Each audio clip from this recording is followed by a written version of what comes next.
আজকে আমরা পড়ব তোমাদের from the diary of Annie Frank বা অ্যান ফ্রাঙ্ক। এটা একটা অটোবায়োগ্রাফি। অটোবায়োগ্রাফি মানে আত্মজীবনী, তোমরা জানো। এই যে ডায়েরি অফ অ্যান ফ্রাঙ্ক, তিনি অ্যাকচুয়ালি ছিলেন জার্মান বর্ন একজন জুইস। অর্থাৎ জুইস কাদেরকে বলা হয়? যারা জেরোরিজম ধর্মকে প্র্যাকটিস করে, অর্থাৎ আমরা যাকে বলি ইহুদি। যেমন এখন ইসরায়েলে যেমন রয়েছে ইহুদি। তো এই একটা ছোট্ট মেয়ে, সে তার কি ভালো লাগে, সে তার ফিউচারে সে কি হতে চায়, সে কেমন স্কুলে কিভাবে কাটে, কি করে তার নর্মাল লাইফ 8-5টা জীবন ছেলেদের মতো সে জীবন যাপন করে। তো সেই সমস্ত ছোট্ট ছোট্ট কথা কিন্তু সে তার ডায়েরিতে লিখেছেন। অ্যানি ফ্র্যাঙ্ক সে একজন জিউস গার্ল ছিলেন এবং তিনি জার্মান, যেটা বললাম যে জার্মান বর্ন জিউস গার্ল, এবং জার্মানিতে তখন ফার্স্ট ওয়ার্ল্ড ওয়ার, এই ঘটনাটা তোমার ফার্স্ট ওয়ার্ল্ড ওয়ারের সেকেন্ড ওয়ার্ল্ড ওয়ারের প্রেক্ষাপটে কিন্তু এই সমগ্র ঘটনাটা। অর্থাৎ ফার্স্ট ওয়ার্ল্ড ওয়ার শুরু কখন হয়? এই সেকেন্ড ওয়ার্ল্ড ওয়ার। আমরা জানি যে সেকেন্ড ওয়ার্ল্ড ওয়ার স্টার্ট হয়, ওয়ার্ল্ড ওয়ার সেকেন্ড স্টার্ট হয় 1 সেপ্টেম্বর পোল্যান্ডকে যখন তোমার হিটলার আক্রমণ করে, এবং শেষ হয় সেকেন্ড ওয়ার্ল্ড ওয়ার 2 সেপ্টেম্বর কত? 1945 সাল, আর স্টার্ট হয় 1939 সাল। এই যে ইন্টারভেলের মাঝে জিউস অর্থাৎ হিটলার, যে নাজি পার্টি যে হেড ছিল হিটলার, তিনি জিউসদেরকে মনে করতেন একদম এনিমি অফ দ্য স্টেট। এবং এই ডিউরিং এই টাইমে তিনি মোটামুটি 60 লাখ বা 6 মিলিয়ন বলতে পারি, 6 মিলিয়ন জিউসদেরকে সে কিন্তু হত্যা করেছিল বাই মাস শুটিং, গ্যাস চেম্বারের মধ্যে। এবং জিউসদেরকে তিনি প্রথমে কনসেন্ট্রেশন ক্যাম্পে নিয়ে যেতেন এবং সেখানে জিউসদেরকে নির্বিচারে কিন্তু হত্যা করা হতো। তো এখানে এই ঘটনাটাই কিন্তু এখানে বলা আছে।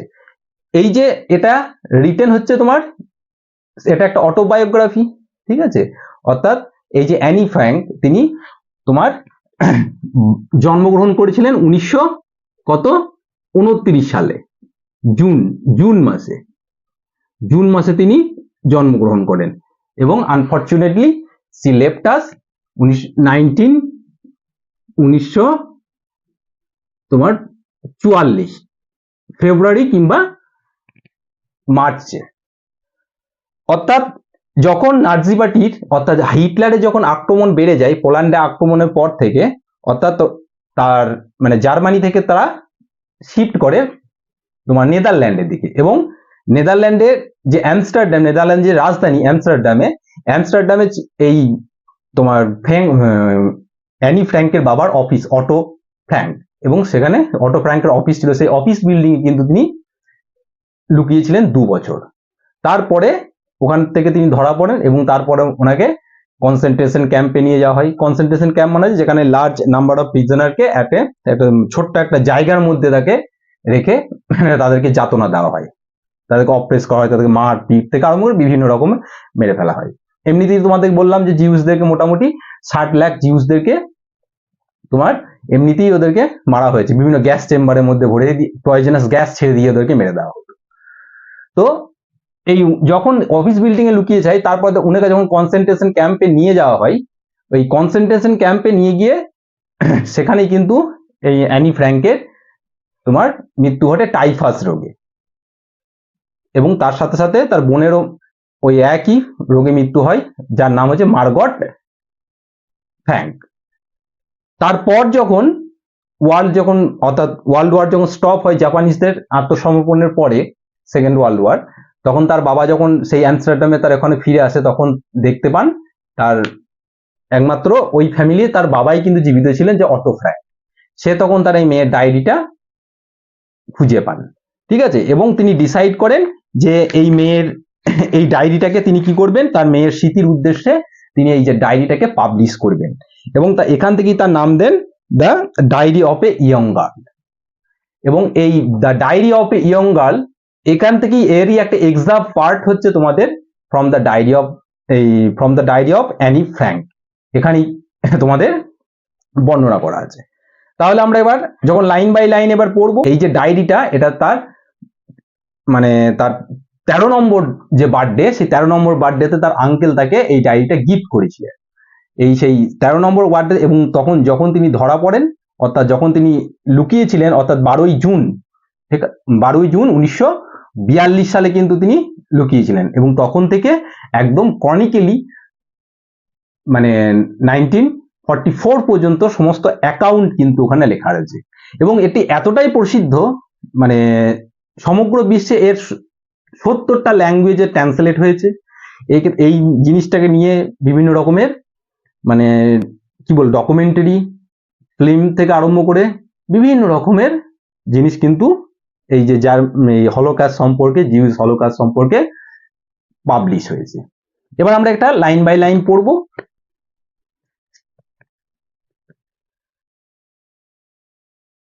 Writing in a diary is a really strange experience for someone like me. অর্থাৎ বলছে আমার মতো একজন মেয়ের পক্ষে, যে তার বয়স কত, বয়স তো খুবই অল্প, 13 ইয়ারে ডায়েরিটা গিফট পেয়েছিল ছেলে, সেই জন্য কি বলছে 13 ইয়ারে একজন মেয়ের পক্ষে একটা আমার কাছে ডায়েরিটা লেখা একটা খুব অদ্ভুত ব্যাপার। Not only because I have never written anything before, শুধু এটা এই জন্যই যে আমি এই সম্পর্কে কিছু লিখিনি, but also because it seems to me that letter on neither I nor anyone else be interested in the musing of the 13 years old school girl. মিউজিং মানে কি? মিউজিং মানে হচ্ছে থট, অর্থাৎ আমি যে নতুন ডায়েরি লিখছি এই জন্য নয়, অর্থাৎ এটা কেউ বিশ্বাসই করবে না যে 30 ইয়ার্সের একটা ছোট্ট মেয়ের ডায়েরি পড়তে কেউ ইন্টারেস্টেড হবে, ঠিক আছে, কারো ইন্টারেস্ট থাকবে। ও ওয়েল ইট ডাজন্ট ম্যাটার, যাই হোক এটা কোনো ব্যাপার নয়। আই ফিল লাইক রাইটিং, ঠিক আছে, আমি লিখতে চাই, and I have even gather need to get all kinds of things off my chest. এবং কেন তিনি লিখতে চাই? কারণ এই লেখার মাধ্যমে বুকের মধ্যে যে বোঝা চেপে আছে সেগুলোকে আমি আমার কলমের মাধ্যমে প্রকাশ করতে চাই। আমরা বলি না, যেমন যে কোনো একটা কিছু কাজ করার পর যে যাক ঘাট থেকে বোঝা নামলো, ঠিক সেরকম, অর্থাৎ তার মধ্যে অনেক কথা কিন্তু লুকিয়ে রয়েছে, সেই কথাগুলোকে তিনি এক্সপ্রেস করতে চান through the diary. Paper has more patience than people, এটা খুব একটা গুরুত্বপূর্ণ কথা বলেছে, কারণ কি বলেছে, পেপারের একটা ধৈর্য আছে, মোর পেশেন্স দ্যান পিপল। কারণ তুমি তোমার কথা যদি একটা লোককে, কোনো ব্যক্তিকে বলতে থাকো, তুমি বারবার শুনতে অ্যাট এ টাইম একটা সময় আসবে সে বিরক্ত হয়ে যাবে, কিন্তু পেপারে তুমি যত খুশি তুমি লিখতে পারো সে কিন্তু কিছু বলবে না, সেই সেন্সে তিনি বলেছেন। I thought of the saying no one of this days when I was feeling a little depressed and was sitting at home with my chin in hands.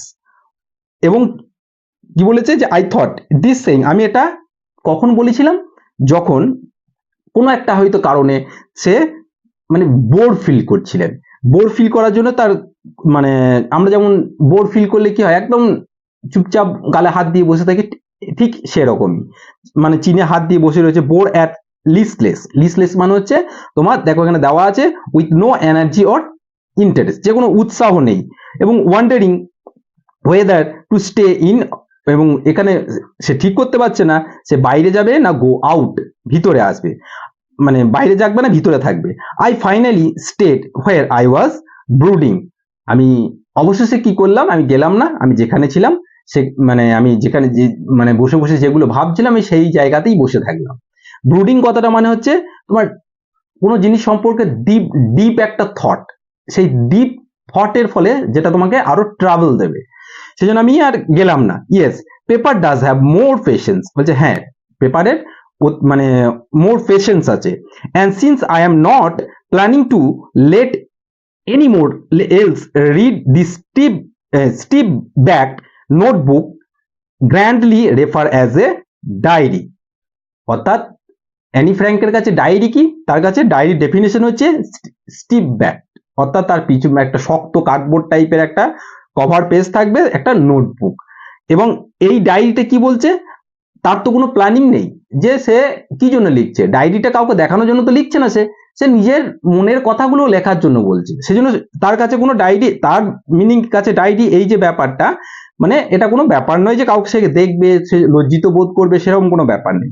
Unless I should ever find a real friend, অর্থাৎ ডায়েরিতে কতক্ষণ সে কাউকে দেখাবে না, সে যতক্ষণ কোনো সত্যিকারে তার কোনো বন্ধু বা বান্ধবী খুঁজে পাচ্ছে। It probably won't make it bit of difference, এই যে এটা খুব সম্ভবত, অর্থাৎ কে দেখলো কি ভাবলো, এটা তার কাছে খুব একটা কোনো ডিফারেন্স নয়, মানে সেটা কোনো পার্থক্য গড়ে তুলবে না। Now I am going back to the point that prompted me to keep a diary in the first place. এবার বলছে, এবার আমি কি আসি, আসল কথায় আসি, যে কেন আমাকে প্রম্পটেড, অর্থাৎ কেন আমাকে মানে মেড, মানে রেডি, মানে এনকারেজ করেছিল এই ডায়েরি রাখার জন্য। প্রথমে, আই ডোন্ট হ্যাভ ফ্রেন্ড, আমার কোনো বন্ধু ছিল না। কেন বন্ধু ছিল না? Let me put it more clearly, আরো পরিষ্কার করে যদি বলতে যাই, since no one will believe that a 13 years old girl is completely alone in the world, অর্থাৎ কেউই বিশ্বাস করবে না যে একজন 13 বছর বয়সী একটা মেয়ের কোনো বন্ধু নেই এই পৃথিবীতে, মানে সম্পূর্ণ সে একা। অ্যান্ড আই অ্যাম নট, আমি কিন্তু আমি মানে ছিলামও না, অর্থাৎ তার বন্ধু বান্ধব ছিল। আই হ্যাভ লাভিং প্যারেন্টস, আমার ভালো স্নেহশীল আমার বাবা মা ছিলেন। 16 years old সিস্টার, 6 বছর বয়সে একজন সিস্টার ছিলেন। And there are about 30 people I can call friends, এবং তার বাইরেও আমি মোটামুটি 30টা লোক আছে যাদেরকে আমি আমার বন্ধু বলতে পারি। I have finally loving aunts, I have a family, loving aunts and good home, আমার গুড ফ্যামিলি আছে, কাকা আছে, কাকিমা রয়েছে, সব রয়েছে। No, on the surface I seem to have everything, অর্থাৎ উপরে দেখে মনে হবে আমার সব বন্ধু বান্ধব রয়েছে, কাকা রয়েছে, ফ্যামিলি রয়েছে, সবকিছু রয়েছে, এটা উপরে রয়েছে। এক্সেপ্ট মাই ওয়ান ট্রু ফ্রেন্ড, অর্থাৎ সবই রয়েছে কিন্তু আমার কোনো সত্যিকারের কি নেই, কোনো বন্ধু নেই। All I think about when I am with friend is having a good time, আমি সেটা সবসময় ভাবি যখন আমি কোনো বন্ধুদের সাথে থাকি তখন মনে হয় একটা গুড টাইম স্পেন্ড করছি, এটা সবার ক্ষেত্রেই এটা হয়। কিন্তু সেই বন্ধুকে নিজের মনের মতো হতে হবে, তবেই তার সাথে টাইম স্পেন্ড করলে সময়টা বোঝা যায় না যে কিভাবে সময়টা চলে যাচ্ছে। I cannot বা I can't bring myself to talk about anything but ordinary everyday things, অর্থাৎ এখানে দেখো, আমি যে বন্ধুর কথা বলছি সেই বন্ধুর সাথে যদিও আমার টাইম স্পেন্ড হয়ে যায়, কিন্তু আমি তো সেই বন্ধুকে সবসময় মানে ডেইলি লাইফের খুঁটিনাটি সব কথা তো বলতে পারি না, তাহলে কাকে বলবে? সে ডায়েরিকে বলতে পারে, তাই না? We wouldn't seem to be able to get any closer and that's no problem. Maybe it's my fault that we won't be confide in each other. বলছে হয়তো আমি যে এই সিচুয়েশনটা করতে পারি না, তার কারণ হচ্ছে আমি হয়তো লোককে অতটা বিশ্বাস করতে পারি না। ঠিক আছে, এটা মানে কনফাইড মানে কি হচ্ছে, to tell personal things to a person that one trust, অর্থাৎ কোন একজন ব্যক্তিকে, অর্থাৎ আমি বিশ্বাস করে কিছু বলতে পারছি না, কারণ আমি হয়তো ভাবি সেই ব্যক্তিটা আমার রিলায়েবল নয়, আমার ট্রাস্ট ভর্তি নয়, সেই জন্য বলছি এটা হয়তো আমার ফল্ট যে আমি হয়তো সবাইকে বিশ্বাস করতে পারি না, সেই জন্য মনের কথা আমি সবাইকে খুলে বলতে পারি না। In any case that just how things are and unfortunately they are not liable to change, এটা একটা কারণ। This is why I have started my diary, সেই জন্যই আমি কি করলাম, আমি ডায়েরি স্টার্ট করলাম। দেখো তাহলে এখানে এই প্যারাটাতে মানে এখান থেকে কি কোয়েশ্চেন করতে পারে যে why the Anne Frank started to keep the diary বা started to write the diary, কি জন্য ডায়েরি লিখতে শুরু করেছিল, তার এই কারণগুলো তোমাদেরকে কিন্তু বলতে হবে। তারপর দেখো, to enhance the image of this long waited friend in my imagination, অর্থাৎ আমি এই যে দীর্ঘদিন ধরে আমার এই যে বন্ধুর কথা, যে মনের কথা, আমি আমার কথা যে বুঝবে, এর কথা আমি যে মনে যে তার একটা ছবি আমি যে কল্পনা করে এসেছি, এবার তাকে এনহ্যান্স করা এবং তাকে বহিঃপ্রকাশ করা এবার সময় এসছে। I don't want to jot down the fact in this diary that way most people would do. অর্থাৎ জট ডাউন মানে আমি সাধারণত লোকে ডায়েরিতে কি রাখে, সারাদিন কি করবে না করবে, কি একটা প্ল্যানিং রয়েছে বা কি করেছে তার একটা সংক্ষিপ্ত একটা ডেসক্রিপশন কিন্তু দিয়ে রাখে। বলছে আমি এই সমস্ত এই সমস্ত জিনিস কিন্তু লিখে আমি খাতা ভর্তি করবো না, পেজ ভর্তি করবো না। তাহলে কি করবে? But I want to diary to be my friend. অর্থাৎ আমি আমার ডায়েরিকে as a friend, as a good friend হিসেবে কনসিডার করবো। তাহলে কি হবে? And I am going to call this friend Kitty. এবং আমি আমার এই বন্ধুকে, অর্থাৎ এই ডায়েরিটার নাম কি দেবে? তার বন্ধুকে নাম দিচ্ছে Kitty. Since no one would understand a word of my stories of Kitty if I were to plunge right in. অর্থাৎ এখানে কি বলেছে? কেউ হয়তো বুঝতে পারবে না। কি বুঝতে পারবে না? প্লাঞ্জ করা মানে হচ্ছে জলে ড্রাইভ করা, অর্থাৎ জলে যে ডুব দেওয়া বা ঝাঁপ দেওয়া, সেটাকে প্লাঞ্জ বলে। এবং কি বলছে? অর্থাৎ কেউ যদি আমাদের এই ডায়েরিটাতে কখনো খুলে দেখে তাহলে সে বুঝতে পারবে না। ঠিক আছে, কেন বুঝতে পারবে না? সেই জন্য কি বলছে, একটু ব্রিফ একটা মানে ইন্ট্রোডাকশন দেওয়া দরকার। সেই কথাটাই কিন্তু এ বলছে, আমার পার্সোনাল লাইফ হোক, তার যে জিনিসগুলো, তার একটু ইন্ট্রোডাকশন দেওয়া দরকার, তবে সে কি সম্পর্কে পড়ছে না পড়ছে তবে তো বুঝতে পারবে। সেজন্য I would better provide a brief sketch of my life. ঠিক আছে, সেজন্য আমাদের একটা ব্রিফ স্কেচ লাইফের একটা দিতে হবে। Much as I dislike doing so, যেটা আমি করতে সাধারণত আমার পার্সোনাল লাইফ সম্পর্কে শেয়ার করতে অতটা পছন্দ করি না। My father the most adorable father I have ever seen. আমি মানে আমার বাবা যে ছিলেন একটা মোস্ট অ্যাডোরেবল একজন ফাদার ছিলেন আমি যা দেখেছি। And didn't marry my mother until she was 36। ততদিন বিয়ে করেনি যতক্ষণ পর্যন্ত হি ওয়াজ 36, তার বয়স কত হয়নি? 36। এবং সি ওয়াজ 25, তার মায়ের বয়স 25 যতদিন না হয়েছে। মাই সিস্টার মার্গট, এটা মনে রাখতে হবে, তার সিস্টারের নাম Margot, was born in Frankfurt in Germany ফ্র্যাঙ্কফুর্টে জন্মেছিলেন in 1926। I was born on 12 June 1929, এবং সে জন্মেছিল 19 জুন 1929 এ। I lived in Frankfurt until I was 4, অর্থাৎ যতদিন তার বয়স, অর্থাৎ জার্মানিতেই ছিল, তার 4 বছর বয়স পর্যন্ত ফ্র্যাঙ্কফুর্টে ছিল। My father emigrated to Holland. এমিগ্রেটেড মানে হচ্ছে কোনো এক দেশ থেকে আরেক দেশে যাওয়া, দেশান্তর হলো। কোথায় গেল? হল্যান্ডে গেল। কবে? 1933 তে। My mother Edith Frank went with him to Holland in September, এবং আমার মাও কিন্তু সেপ্টেম্বরে হল্যান্ড গেলেন বাবার কাছে। While Margot এবং আমার বোন অর্থাৎ আমার দিদি and I were sent to the Aachen to stay in the grandmother, অর্থাৎ আমি এবং আমার বোনকে কোথায়? আর্চেন হচ্ছে তোমার জার্মানির একটা সিটি, সেখানে আমাদেরকে পাঠিয়ে দেওয়া হলো গ্র্যান্ডমাদার কাছে থাকার জন্য, দেখভালের দায়িত্বের জন্য। Margot went to Holland in December, এবং মার্গটও কিন্তু ডিসেম্বরে হল্যান্ড চলে গেল। And I followed him in February, এবং আমিও তার পিছনে ফেব্রুয়ারিতে গেলাম।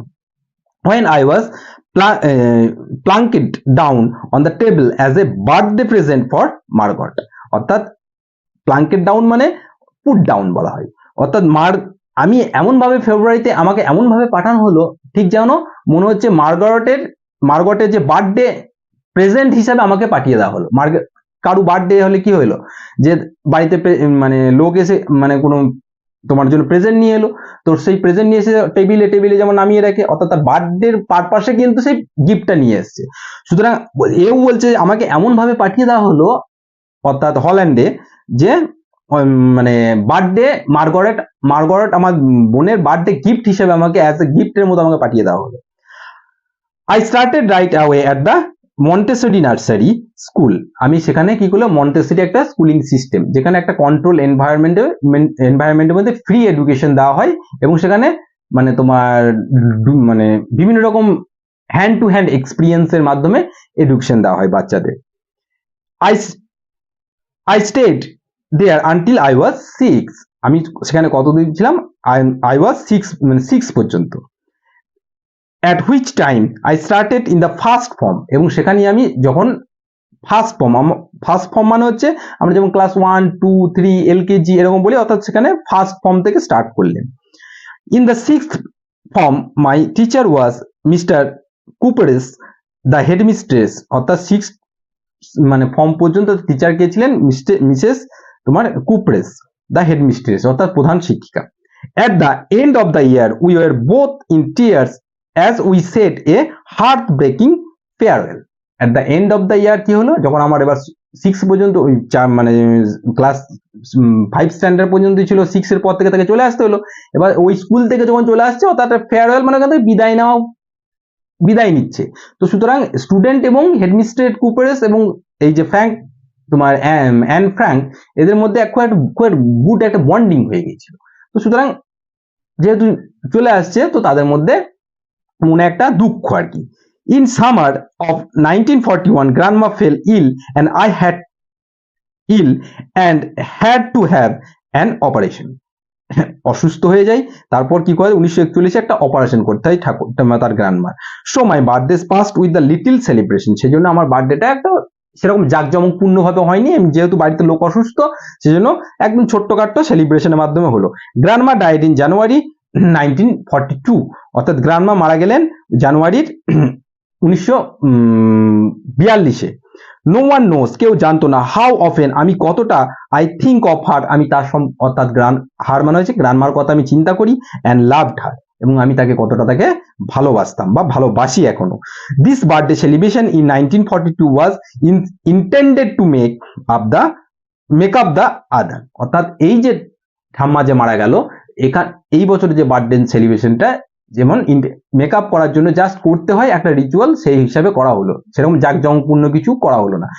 যেমন তোমার বাড়িতে হয়তো দেখো তোমার বার্থডে সেলিব্রেশন প্রত্যেক বছরই ধুমধাম করে হচ্ছে, তো সেই বছর হয়তো দেখা গেল তোমাদের বাড়িতে কোনো ইনসিডেন্ট হয়ে গেছে, হ্যাঁ, তো সেই জন্য কারো সেই অনুষ্ঠান করার মতো বা বার্থডে সেলিব্রেশন করার মতো মুড নেই, কিন্তু যেহেতু তোমার বার্থডে বলে করতে হচ্ছে সেই জন্য একটা জাস্ট একটা নিয়ম রক্ষার ক্ষেত্রে একটা করা, ঠিক সেরকমই আর কি। যেহেতু গ্র্যান্ডমা মারা গিয়েছে, মেকে and grandma's candle was lit along with the rest, অর্থাৎ আমার এমনি একটা বার্থডে সেলিব্রেশন এলো এবং তার পাশে একটা ক্যান্ডেলও জ্বালিয়ে দেওয়া হলো সেখানে গ্র্যান্ডমার উদ্দেশ্যে, স্মৃতির উদ্দেশ্যে। The four of us are still doing well, অর্থাৎ আমরা এই চারজন মানে তারা খুব ভালোই ছিল। and that brings me the present date, এবার ওখান থেকে কি আসছে, বর্তমান দিনে আসছে, কত, জুন 1942, অর্থাৎ জুন 1942 এর কথা এবার ডায়েরিতে এবার উল্লেখ হবে, সেখান থেকে একদম তার আনটিল আর ডেট পর্যন্ত 1944 পর্যন্ত সেটা ডায়েরিতে লিখবে। and the solemn dedication of my diary, dedication মানে হচ্ছে একদম ডিগনিফাইড, অর্থাৎ এবার ডিগনিফাইড মানে ডিগনিটির সাথে কি হবে, এবার তার ডায়েরিতে এবার তার লিখবে, অর্থাৎ এতক্ষণ পর্যন্ত কি হলো, তার লাইফের একটা ব্রিফ স্কেচ কিন্তু আমাদেরকে দিলেন, ঠিক আছে, কে, অ্যান ফ্র্যাঙ্ক, তার ডায়েরির মাধ্যমে তার একটা ইন্ট্রোডাকশন দিলেন। এবার দেখো আমরা যেমন লিখি সেরকম দেখো কি বলছে, ডিয়ারেস্ট কিটি, ওপরে লেফট হ্যান্ড রাইট হ্যান্ড সাইডে ডেট দেওয়া আছে, দেখো Saturday 20th June 1942. Our entire class is quacking in its boots. Quacking in its boots এর কথাটা মানে হচ্ছে shaking with fear, তাই তো, মানে ভয়ে কাঁপছে, শুধু কারোর মুখে কোনো শব্দ নেই, কেন, the reason, কারণ হচ্ছে of course the forthcoming meeting in which the teacher decided to who will move up to the next and who will be kept back, অর্থাৎ তারা যে পরীক্ষা দিয়েছে এবার তার রেজাল্ট, এবার রেজাল্টের সাথে সাথে কি হচ্ছে, এবার একটা মিটিং হচ্ছে এবং সেখানে এবং ডিসাইড হবে যে কাকে রাখা হবে, কাকে প্রমোট করা হবে আর কাকে এই ক্লাসেই রেখে দেওয়া হবে, অর্থাৎ যে পাস করতে পারবে তাকে এই ক্লাসেই থাকতে হবে। তো রেজাল্ট বেরোবার সময় তাদের মনে একটা প্যালপিটেশন, অর্থাৎ ভয় কাজ করছে, সেই জিনিসটাই, সেই জন্য নিশ্চুপ, শুধু একটা জুতোর একটা আওয়াজ, তারা ভয়ে কাঁপছে আর কি। Half of the class is making bets, অর্থাৎ অর্ধেক ক্লাস কি করছে, তারা তর্ক করছে, কিসে বাজি লাগাচ্ছে, শর্ত লাগাচ্ছে, কি, যে জিএন, মেবি তার কোনো ফ্রেন্ডের নাম, GN and I love ourself silly at the two boys behind us, GN এবং আমি, আমাদের পিছনে যে দুজন ছেলে ছিল তাদেরকে দেখে আমরা হাসছিলাম। সিএন অ্যান্ড জ্যাক্স, সেই দুজন ছেলেকে, একজন হচ্ছে CN and Jacques, who have কি হচ্ছে stake their entire holiday savings on their bet, stake মানে হচ্ছে বাজি রাখা, অর্থাৎ তারা কি করে গেছে, এই যে তারা বাজি রাখছে, কি বাজি রাখছিল যে তুই পাস করতে পারবি, তুই পাস করতে পারলে এতগুলো চকলেট থাকলো, না তুই ফেল করবি, এরকম একটা যে শর্ত বলে না। তো এই যে সিএন আর জ্যাক্স তারা কি করলো, তাদের যেটুকু টিফিন মানি যেটা সেভিং করে রেখেছিল সেই গোটাটাই কিন্তু কি করলো, এই বেটে লাগিয়ে দিল। ফ্রম মর্নিং টু নাইট, সারা দিন ধরে, ঠিক আছে, ইটস মানে ইটস চলছে, you are going to pass, তুমি পাস করবে, নো আই এম নট, আমি পাস করবো না, ইয়েস ইউ আর, হ্যাঁ তুমি পাস করবে, নো আই এম নট, আমি পাস করবো না, এই চলছে দিন রাত। ইভেন জিএস প্লিডিং গ্ল্যান্স, এবং জিএস মানে কি, এবং তার যে বন্ধু যে মানে মানে জিএস প্লিডিং মানে হচ্ছে করুণা, তার যে করুণ দৃষ্টি, and my angry outblast can't calm them down, এবং তার এই দৃষ্টি দেখে আমার যে অ্যাংরি আউটব্লাস্ট, আমি রেগে একটি তাদেরকে বকাঝকা করছি, তাও কিন্তু তাদেরকে এই সিচুয়েশন থেকে ওভারকাম করাতে পারছি না। মানে তারা, if you ask me, there are so many, কি হচ্ছে ডামিস, দ্যাট ডামিস মানে হচ্ছে তোমার বলা যায় যে ইডিয়েট, ঠিক আছে, মানে কোনো বুদ্ধি শুদ্ধি নেই, বোকা গর্দভ, that about a quarter of the class should be kept back, but teachers are most unpredictable creatures on the earth। এখানে কি বলছে, ও যদি বলছে আমার দৃষ্টিকোণ থেকে যদি দেখা যায়, মানে কোয়ার্টার অফ দ্য ক্লাস একদম বোকাতে ভর্তি, ঠিক আছে, quarter of the class should be kept back, একদম মানে একদম ফেল করবে বলা যায়, ঠিক আছে। কিন্তু টিচার্সরা কি ডিসিশন নেবে, তাদের কার কি মন হবে, কোনটা তারা বুঝবে যে একে রাখা যাওয়া উচিত বা একে রাখা, প্রমোট করা বা একে ডিমোট করা, তো সেই ব্যাপারটা সেটা টিচাররা মানে ডিসাইড করবে, সেটা আমাদের মানে নলেজের বাইরে, কারণ টিচারটা হচ্ছে মোস্ট আনপ্রেডিক্টেবল ক্রিয়েচার্স বলা হচ্ছে, কারণ কি করবে সেটা তারা জানে না। I am not sure, I am not so worried about my girlfriends and myself, আমি আমার বান্ধবী এবং নিজের সম্পর্কে অতটা কিন্তু মানে চিন্তিত ছিলাম না। উই উইল মেক ইট, মানে আমরা নিশ্চিন্তে পাস করে যাব। দ্য অনলি সাবজেক্ট, একমাত্র শুধু subject, I am not sure about it's maths, যে সাবজেক্টটা নিয়ে আমি একমাত্র নিশ্চিত ছিলাম না সেটা ছিল অঙ্ক বা ম্যাথমেটিক্স। এনিওয়ে, যাই হোক, we all can do it, wait, কি করা যাবে, আমাদেরকে ওয়েট তো করতে হবে, তাতে কিছু করার নেই। আনটিল দেন, ততক্ষণ we keep telling each other and not to lose heart, আমরা একে অপরকে বলছি, ঠিক আছে, যে মানে অত মন ভাঙার কোনো কিছু মানে কিছু নেই, সবাই keep calm, everything will be okay. I get along pretty well with my all my teachers, অর্থাৎ সমস্ত টিচারদের সাথে তার কিন্তু ভালো রিলেশন ছিল। দেয়ার আর 9 of them, 9 of তাদের 9 জনের মধ্যে 7 men and 2 women, অর্থাৎ 9 জন টিচারের মধ্যে 7 জন পুরুষ এবং মেল টিচার এবং 2 জন ফিমেল টিচার ছিলেন। মিস্টার কেসিং দ্য ওল্ড ফগে মানে হচ্ছে ওল্ড ফ্যাশন, মিস্টার কেসিং ছিল ওল্ড ফ্যাশন, হু টিচেস ম্যাথ, যে ম্যাথ হয়, দেখবে ম্যাথের টিচারটা সবসময় এরকমই হয়, তাই না, ম্যাথের টিচারটা অলওয়েজ এরকম একটা ওল্ড ফ্যাশন টাইপেই হয়, সমস্ত ইয়েতে দেখবে ম্যাথের টিচারটা এরকম। ওয়াজ অ্যানয়েড উইথ মি, আমার প্রতি সবসময় বিরক্ত হয়ে থাকতো, কেন, for the ages because I talk so much, কারণ আমি সবসময় বেশি কথা বলতাম।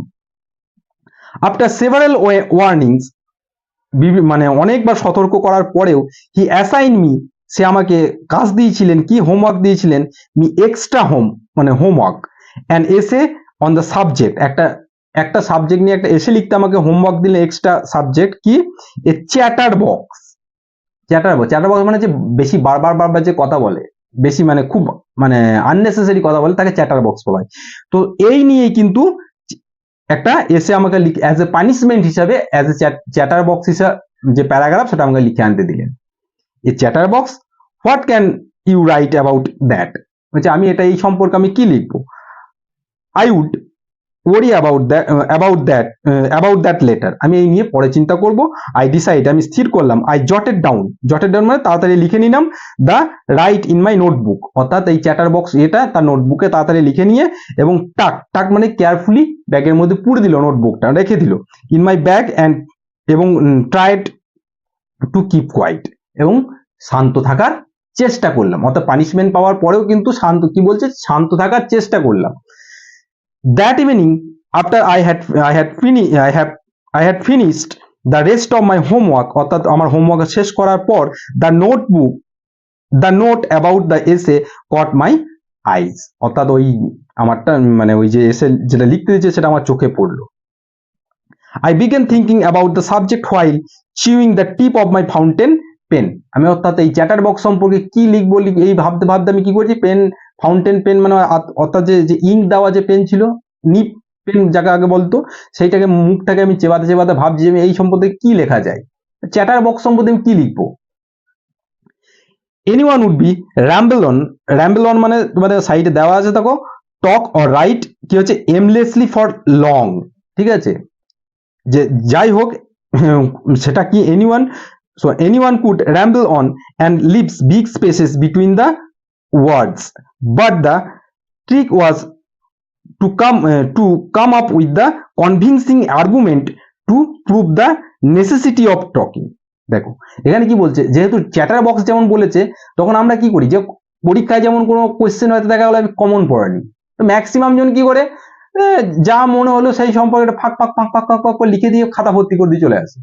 তো এই চ্যাটার বক্স যে কাজটা দিয়েছে, সে কি বলছে যে চ্যাটার বক্স মানে রাম্বেলন মানে এরকম এনিথিং আজে বাজে লিখে যে খাতা পড়াবার উদ্দেশ্য কিন্তু তার নয়। যেহেতু তাকে চ্যাটার বক্সটা কেসিং দিয়েছে মিস্টার কেসিং, তো তাকে কি করতে হবে, মিস্টার কেসিংকে মানে কনভিন্স করাতে হবে সে যে বেশি কথা বলে, সেই কথা বলাটাকে জাস্টিফাই করার জন্য, ঠিক আছে। সেই জন্য I thought আমি ভাবছি and suddenly I had an idea. I wrote the 3 pages Mr. Casing had assigned me. আমি 3 পেজ লিখলাম যেটা আমাকে দিয়েছিল, was satisfied. সেও কিন্তু সেটা দেখে স্যাটিসফাইড হলো। I argued that মানে আমার যুক্তিতে আমি দেখিয়েছিলাম that talking is the student's trait মানে হচ্ছে ক্যারেক্টার, কথা বলা, বাচ্চা ছেলেদের কথা বলা তো একটা অভ্যাস, কেউ বেশি কথা বলে কেউ কম কথা বলে, তো সেই কথাটাই বলছে যে talking is the students trait মানে হচ্ছে character, and that would be do my best to keeping it under control, এবং সেটা আমি আমার যতটা পারি আমার নিজের কন্ট্রোলে থাকে।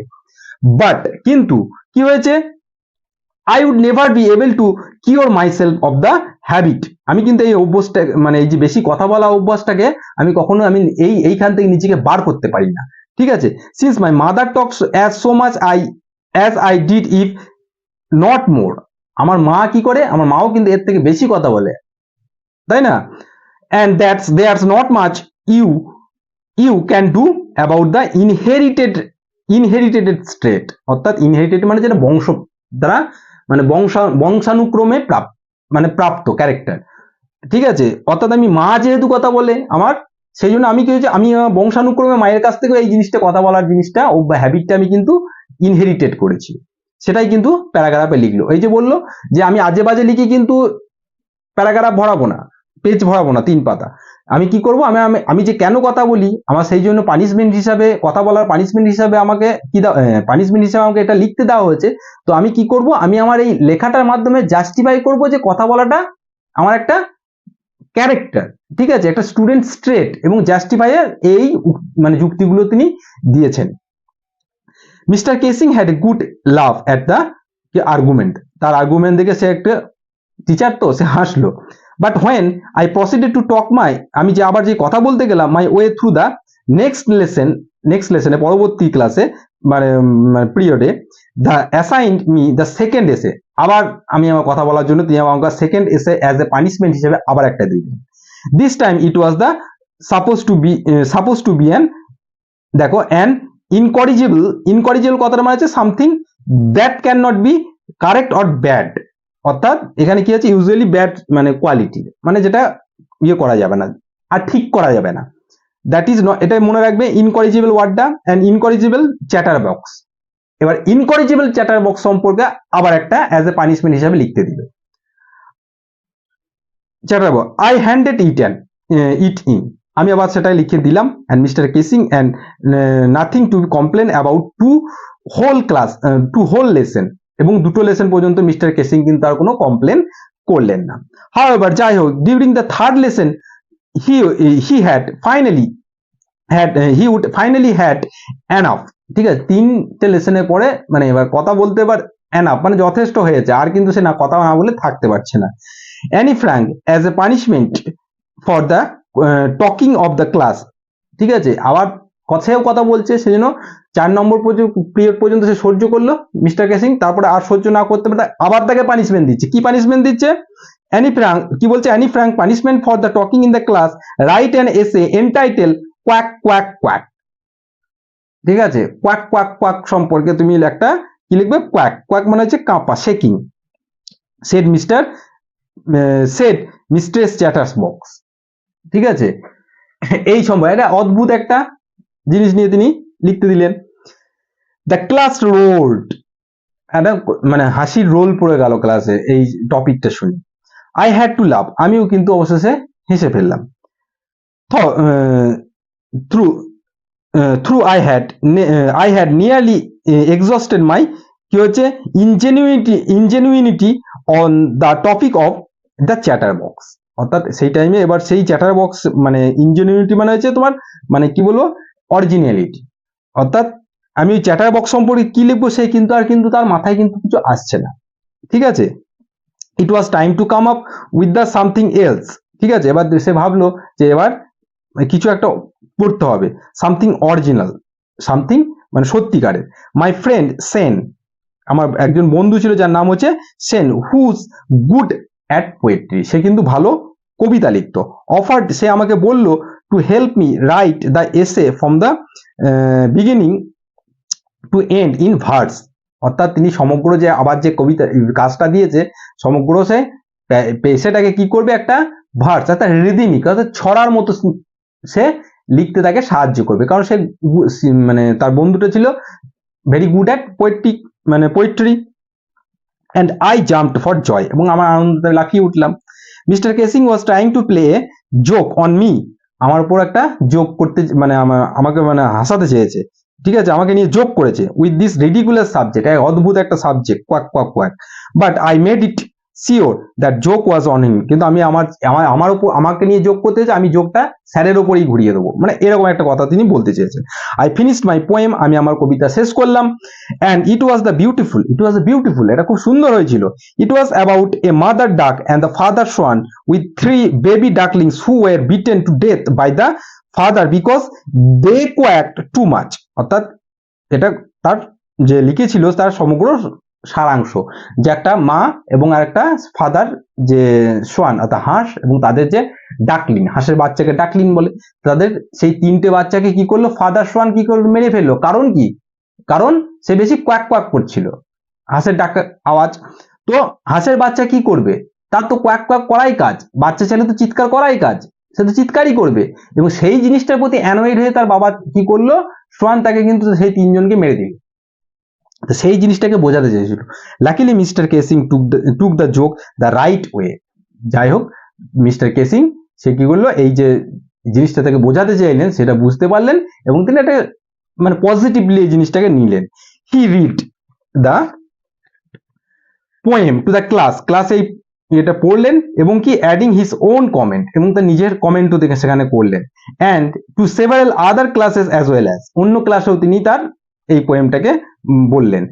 সিন্স দেন তখন থেকে I have been allowed to talk and haven't been assigned any extra homework. সেই তারপর থেকে আমি কি করলাম, আমি ক্লাসে কথা বলতে আমি পারমিটেড ছিলাম, এবং তার জন্য আমাকে কিন্তু এক্সট্রা হোমওয়ার্ক পানিশমেন্ট হিসাবে যে হোমওয়ার্ক দিতেন সেটাও কিন্তু আর দিলেন না। অন দ্য কন্ট্রারি মানে বিপরীত, তার বিপরীতে mister casing always making jokes and this days, তার বিপরীতে কি হলো, মিস্টার কেসিং এরও তার ক্যারেক্টারে চেঞ্জ এলো এবং সেও কি করলো এই নিয়ে জোক করতে লাগলো মানে সে পড়ানোর ফাঁকে ফাঁকে কি করলো বিভিন্ন রকম জোকস ইউজ করতে লাগলো যাতে স্টুডেন্টরা কমফোর্টেবল ফিল করে।